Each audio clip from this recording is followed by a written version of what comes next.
मदन हलवाई। Emotional Hindi moral कहानी। गर्मा गर्म समोसे की खुशबू आते ही समझ गया कि मदन हलवाई की दुकान के पास पहुंच गए।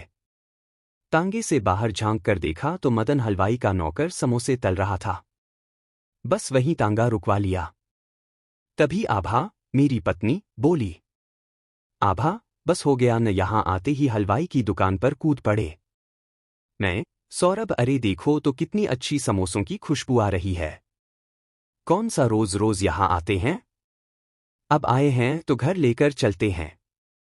मैं जैसे ही मदन हलवाई की दुकान पर पहुंचा। मैं, चाचा कैसे हो? जरा 10 समोसे तो पैक करा दो। मदन हलवाई, बहुत दिनों के बाद दिखाई दिए बबुआ। तुम्हारे अम्मा बाऊजी रोज तुम्हारी राह देखते थे। मैं, हाँ चाचा बात तो ठीक है, लेकिन क्या करूं, शहर में काम ही इतना होता है कि समय ही नहीं मिलता। बातें करते करते नौकर ने समोसे पैक कर दिए। मैं समोसे लेकर जल्दी से तांगे में बैठ गया। तभी बंटी, जो कि मेरा 5 साल का बेटा था, बोला, बंटी, पापा मुझे भी दो न समोसा। आभा, नहीं, अभी घर चलकर हाथ पैर धोना, फिर मैं चाय बनाऊंगी तब खाना। कुछ ही देर में हम घर पहुंच गए। अम्मा, बाबूजी से मिलकर अच्छा लगा। बंटी फिर से समोसे खाने की जिद करने लगा। भला दादी कैसे अपने पोते का दिल तोड़ती।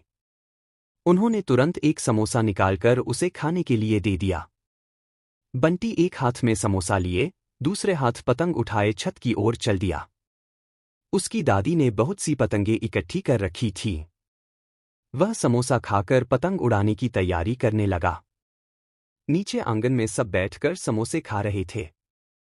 तभी आभा चाय बनाकर ले आई। सुभाष, बाबूजी, ये मदन के समोसे तो कमाल के होते हैं। जमाना बदल गया लेकिन इसके समोसे नहीं बदले। बाबूजी, हाँ बेटा, इसके समोसे के स्वाद से लोग खींचे चले आते हैं।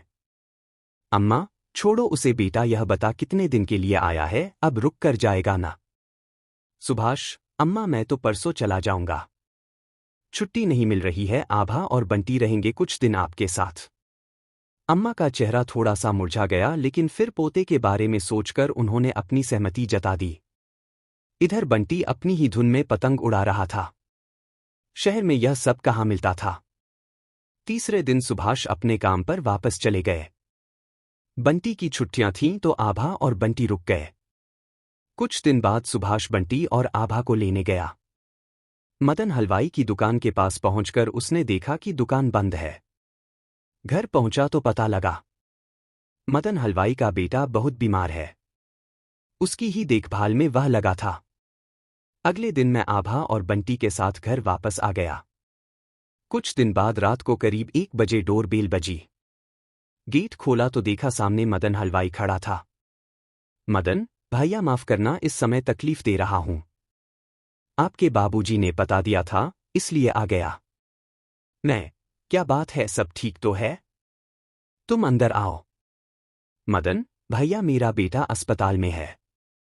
उसका ऑपरेशन होना है। मुझे बहुत सख्त 2 लाख रुपए की जरूरत है। आप मेरी मदद कर दो। गांव पहुंचते ही लौटा लूंगा। मैं, अच्छा, अंदर तो आओ देखते हैं। मदन आकर सोफे पर बैठ गया। आभा ने उसे पानी का गिलास पकड़ाया। मदन हड़बड़ाहट में पानी पीने लगा। मैंने आभा की ओर देखा तो उसने इशारे से मना कर दिया। मैं, भैया, इतना पैसा तो मेरे पास है नहीं, अगर 10-20 हजार की बात होती तो बात और थी। मदन भैया, किसी से दिलवा दो, कल मेरे बेटे का ऑपरेशन है, कितनी भी ब्याज पर दिलवा दो। मैं, अच्छा, मैं देखता हूं कौन सा हॉस्पिटल है। तुम वहां पहुंचो, मेरे से जो भी बन पड़ेगा मैं करूंगा। सुबह मैं हॉस्पिटल आता हूं।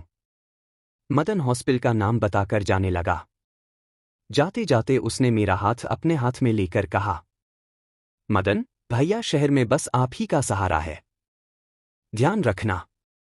उसके जाने के बाद आभा ने कहा, आभा, कोई जरूरत नहीं है इसे पैसा देने की। कोई हमारा रिश्तेदार तो है नहीं।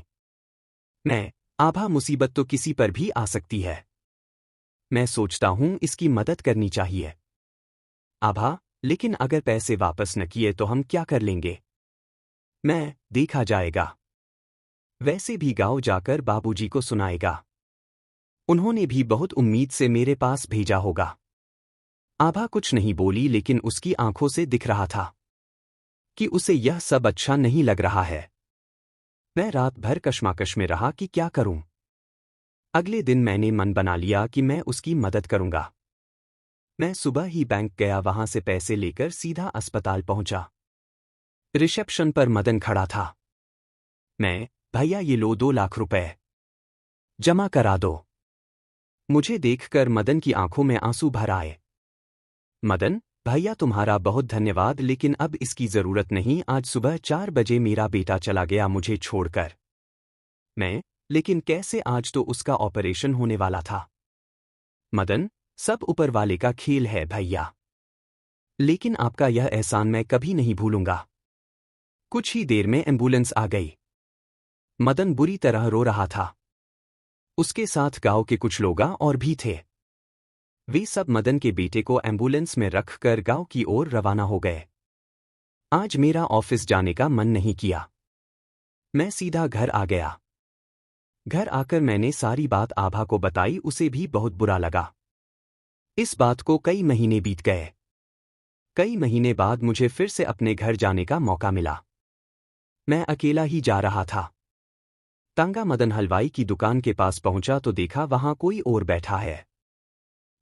भैया जरा 10 समोसे पैक कर देना। और मदन, भैया कहाँ हैं? लड़का, साहब वो कई महीने पहले भगवान को प्यारे हो गए थे। लेकिन कैसे? लड़का, वो आपको पता है उनका बेटा खत्म हो गया था। उसके गम में 15 दिन बाद वो भी चले गए। उनकी पत्नी तो पहले ही नहीं थी। अब यह दुकान हमने खरीद ली है। मेरी आंखों में आंसू भर आए थे। मैं समोसे लेकर घर पहुंचा, लेकिन आज उन समोसों में वह स्वाद नहीं था। मैंने थोड़ा सा समोसा खाया और छोड़ दिया। अम्मा के पूछने पर मैं उनसे लिपटकर रोने लगा। मदन से मेरा कोई रिश्ता नहीं था, लेकिन बचपन से उसकी दुकान के समोसे खाकर हम दोनों के बीच एक रिश्ता बन गया था, जिसके कारण वह मेरे घर मदद मांगने आया था। मैं जिंदगी भर यही सोचता रहूंगा, काश मैं मदन की मदद कर पाता। काश उसका लड़का बच जाता।